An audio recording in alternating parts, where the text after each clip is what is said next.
Good morning all of you my dear friends. मेरा नाम अमित है और आज मैं आप लोगों के लिए 9th क्लास का चैप्टर नंबर 1 जो कि है हमारा मैटर इन आवर सराउंडिंग लेके आया हूँ। ठीक है बेटा, स्टार्ट करते हैं अपने इस चैप्टर को। बड़े प्यार से समझने वाले इस चैप्टर को, बहुत ज्यादा इजी चैप्टर ये है आपकी केमिस्ट्री का। ठीक है, चलिए बेटा। तो सबसे पहले आपसे मैं पूछता हूँ, आपने प्लांट्स देखा है? जरूर देखा होगा। आपने अपने चारों तरफ एनिमल्स देखे होंगे, स्टोन्स देखे होंगे, क्लाउड्स देखे होंगे, है ना? जरूर देखा होगा ये सब चीजें। अगर मैं आपको बोलूं कि आप अपने सराउंडिंग में और बताइए और क्या क्या चीजें हैं, तो आप बोलेंगे कि सर मेरे आसपास आपको नोटबुक्स आपको नजर आती होगी, टेबल्स नजर आते होंगे, है ना? या फिर मैं बोलूं आपके फूड्स हो गए, है ना, एक्सेट्रा। आपको अपने चारों तरफ डिफरेंट वेराइटीज ऑफ ये सारी चीजें नजर आती होंगी ना, और आप इन सबको इनके अलग अलग नाम से जानते भी होंगे, है ना? चलिए, आज मैं आपको एक ऐसा नाम बताऊंगा कि इन सब को हम एक नाम से भी बुला सकते हैं। ठीक है ना? आपको पता है इन सभी को आपको अपने चारों तरफ जो भी नजर आ रहा है ना बेटा, ये सारी की सारी चीजें क्या हैं? इन सभी को कहीं ना कहीं मैं क्या बुला सकता हूं? तो मैं इन सबको मैटर बोल सकता हूं। क्या बोल सकता हूं बेटा? मैटर बोल सकता हूं। मैं इन सबको मैटर क्यों बोल सकता हूं? कि मैटर से ही, क्योंकि ये जितनी भी सारी चीजें हैं ना, ये किससे बनी हुई है? ये सारी की सारी चीजें मैटर से मिलके बनी है। मैटर से ये आपका plant, animal, stone, clouds, notebook, table, food etcetera, ये जितनी भी सारी चीजें आपको नजर आ रही हैं, ये किससे बनी है? एकमात्र इस मैटर से बनी है। ठीक है ना? अच्छा, चलिए, साइंटिस्टों द्वारा नाम दिया गया इसको। ठीक है ना? अब हमारे मैं अपने बात करूं हमारे सराउंडिंग की, तो क्या इतनी सारी चीजें आती हैं? नहीं ना बेटा, कई सारी चीजें हैं क्योंकि हमने एक्सेट्रा लगाया हुआ है ना। तो हम कैसे बताएंगे कि हमारे आसपास जो मैटर है वो और क्या क्या हो सकता है? किस किस को हम मैटर कह सकते हैं और किस किस को हम मैटर नहीं कह सकते हैं। ठीक है ना? ये सारी चीजें मेड अप किससे है? मैटर से है, तो इसीलिए हम इसको मैटर बोल रहे हैं। चलिए, इसकी डेफिनेशन पे गौर करते हैं। हम कहते हैं बेटा कि एनीथिंग, क्या बेटा? एनीथिंग विच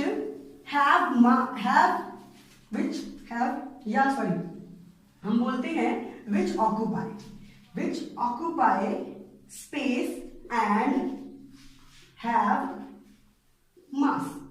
क्या हो बेटा? हम क्या कह रहे हैं कि कोई भी चीज, ठीक है ना, जो क्या करती है बेटा? स्पेस को ऑक्यूपाई कर लेती है, और जिसको आप जब उसको उठाते हैं, ठीक है, लिफ्ट करते हैं, तो आपको उसका मास फील होता है। ठीक है? अगर मैं ऊपर एग्जांपल लूं तो प्लांट्स, ठीक है ना, जैसे मैं मैं एग्जांपल लेता हूं किसका? इस नोटबुक का। तो नोटबुक आप लोगों ने देखा हुआ है। नोटबुक को मान लीजिए आपने किसी टेबल पे रखा, ठीक है ना, तो जिस टेबल पे आपने नोटबुक को रखा, अब नोटबुक जितनी बड़ी है वो उतना स्पेस को क्या कर लेती है? ऑक्यूपाई कर लेती है। यानी कि ये पहली कंडीशन को क्या कर रही है? फॉलो कर रही है ना। ये हमारी जो पहली कंडीशन है क्या कर रही है? उसको फॉलो कर रही है ना। दूसरी चीज, जब आपने नोटबुक को पिक किया, उठाया, तो आप क्या देखते हो? उसका कुछ मास होता है? नहीं होता? होता है, जरूर होता है। यानी कि ये हमारी दूसरी कंडीशन को भी क्या कर रही है? फॉलो कर रही है। तो इस तरीके से हम क्या कह सकते हैं कि जो मैटर होता है वो स्पेस को ऑक्यूपाई करता है, या और उसके पास क्या होता है? मास होता है। ठीक है ना? या फिर आप इसको एक और डेफिनेशन से याद रखते हैं, क्या? कि जिसके पास अपना खुद का क्या हो? वॉल्यूम हो, और क्या हो? मास हो। ऑक्यूपाई स्पेस मतलब वॉल्यूम। ठीक है ना? ये दो तरीके से हम मैटर की डेफिनेशन को बता सकते हैं। आई होप आपको मैटर क्या होता है ये आपको समझ में आया होगा। और इन सबको हमने एक क्या नाम दिया? मैटर का नाम दिया। ठीक है ना? ठीक, चलिए, डेफिनेशन देखिए। चलिए, अब हम आगे बात करते हैं। आगे हम क्या पढ़ते हैं बेटा? आगे हम पढ़ते हैं फिजिकल नेचर ऑफ मैटर। क्या बेटा? Physical nature of matter.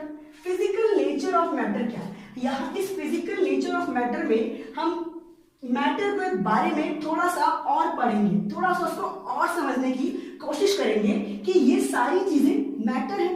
ठीक है? हमें इतना समझा, ठीक है ना? अब जब ये सारी चीजें मैटर है, तो इस मैटर के बारे में हमें कुछ पता होना चाहिए कि मैटर क्या होता है।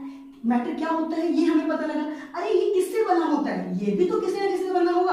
तो फिजिकल नेचर ऑफ मैटर में हम मैटर के बारे में यही पढ़ेंगे। तो पहला पॉइंट यही बताता है क्या? कि जो मैटर होता है बेटा, क्या मैटर किससे बना होता है? तो मेड अप ऑफ पार्टिकल्स। जो कोई भी मैटर होता है वो किससे बना होता है? पार्टिकल से बना होता है। चलिए हमने ये समझा कि मैटर भी किससे बना है? पार्टिकल से बना है। चलिए इसके एग्जांपल लेते हैं।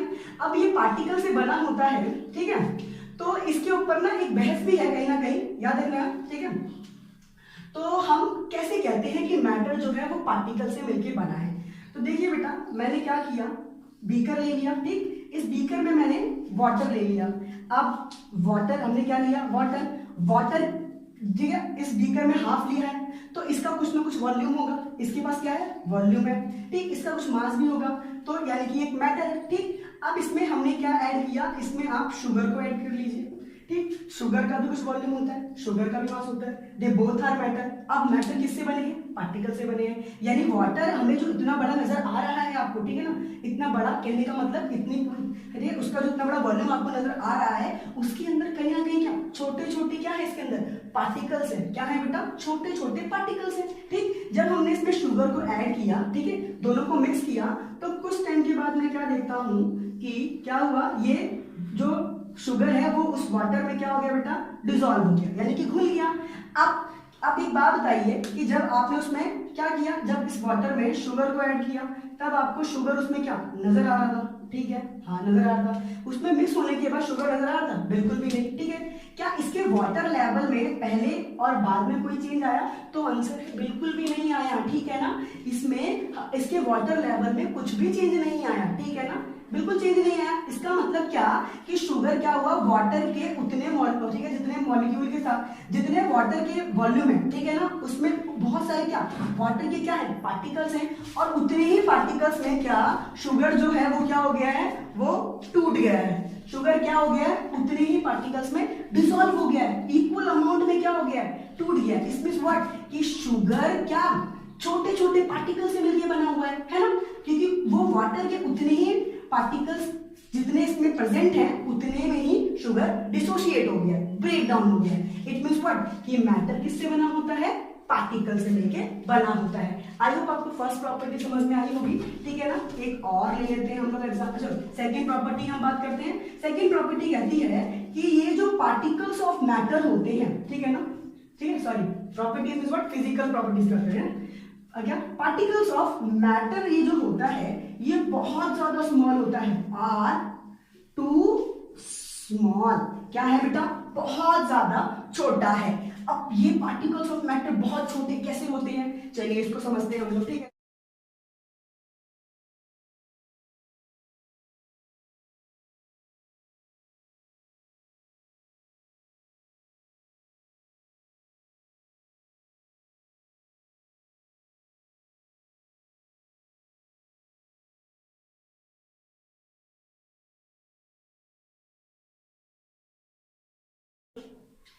चलिए बेटा, तो हमारा जो सेकंड जो नेचर ऑफ मैटर में हम बात करेंगे, ठीक है ना, नेचर ऑफ मैटर, तो क्या है? Particle of matter are too small. आप सोच भी नहीं सकते कि ये जो मैटर के जो छोटे छोटे पार्टिकल से मिलके बने, ये बहुत ज्यादा छोटे होते हैं। ये इतने छोटे होते हैं कि आप सोच भी नहीं सकते, है ना, आप थिंक भी नहीं कर सकते इसके आगे। एक एग्जांपल लेते हैं बेटा, क्या हुआ, ठीक है, आप देख सकते हैं कि यहाँ पर मैंने 4 बीकर से 4 बाल्टी मान लीजिए ड्रॉ की हुई है, ठीक है ना। अब क्या होता है बेटा, तो इस बाल्टी के अंदर मैं जो है ना KMnO4 यानी कि पोटेशियम परमैंगनेट कहते हैं इसे, मैं इसमें क्या करता हूँ, इसको ऐड करता हूँ, ठीक है। क्या करता हूँ मैं इसके अंदर, इसको मैंने इसके अंदर इसको ऐड किया पोटेशियम परमैंगनेट को, तो ऐड करने के बाद इसका कलर जो है ना बेटा कैसा आता है? पर्पल कलर आता है। कैसा कलर आता है इसका? पर्पल कलर आता है। अब ठीक है, मैंने इसे मिक्स कर दिया, ठीक है। अब वो जो पर्पल कलर है वो पूरी बाल्टी में मिक्स हो जाता है, और पूरी बाल्टी भी जो हाफ जो बाल्टी है, ठीक है, जितना मैंने वाटर फिल किया है वो उतना क्या होगा? उतना रंगीन हो गया। फिर क्या किया मैंने, इस कलर जो, ठीक है ना, ये जो कलर आया उसका हमने क्या किया, एक ग्लास लिया, ठीक है, ग्लास में थोड़ा सा अमाउंट लिया उस वाटर का, ठीक है ना, इसका इस कलर ऑफ वाटर का मैंने इसका एक गिलास उठा के नेक्स्ट वाले बीकर में, नेक्स्ट बाल्टी में डाला। फिर अगेन उसका आधा गिलास निकाल के फिर दूसरी बाल्टी में डाला। फिर अगेन उसका आधा गिलास में लेके अगेन दूसरी बाल्टी में डाला। तो इस तरह से मैंने 4 बाल्टी में किया। अब हुआ क्या, तो मैं क्या देखता हूं कि मेरी इस वाली बाल्टी का जो कलर है वो सबसे ज्यादा डार्क है, ठीक है ना, और इस वाली बाल्टी का सबसे क्या है, लाइटेस्ट कलर है, यानी कि सबसे हल्का कलर मुझे देखने को मिला। अब हमें समझना क्या है, देखिए बेटा, ये जो KMnO4 जो मैंने लिया, दैट इज पोटेशियम परमैंगनेट जो मैंने लिया, इसको मैंने बहुत स्मॉल क्वांटिटी में लिया। स्मॉल क्वांटिटी या फिर स्मॉल क्वांटिटी नहीं, बहुत छोटे से अमाउंट में लिया।